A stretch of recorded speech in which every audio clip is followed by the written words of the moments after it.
NCP में दो फाड़ के बाद अब ताकत के मुजाहिरे की तैयारी। अजीत और शरद पवार ने 5 जुलाई को बुलाई लीडरान कारकुनान की मीटिंग। शरद पवार बोले, एनसीपी का सबसे काबिल एतमाद चेहरा मैं हूं, दोबारा खड़ी करूंगा पार्टी।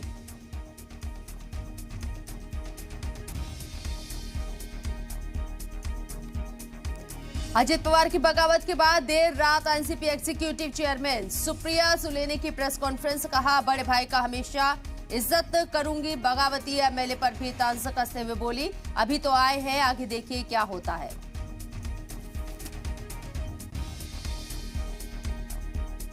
एनसीपी के हालात को देखते हुए महाराष्ट्र की सियासी पार्टियों ने बुलाई मीटिंग। आज राज ठाकरे एमएनएस के बड़े लीडरान से करेंगे मुलाकात। कल उद्धव ठाकरे गुट और महाराष्ट्र कांग्रेस के एमएलए की अलग अलग मीटिंग।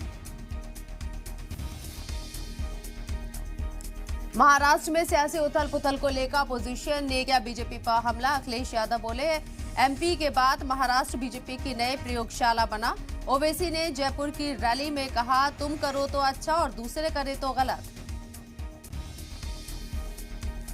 अजीत पवार की बगावत के बाद सुशील मोदी का बड़ा दावा, ट्वीट कर जताया अंदेशा, बिहार में भी जल्द हो सकती है बगावत। रामदास अठावले बोले, नीतीश कुमार और जयंत चौधरी एनडीए में हो जाएं शामिल।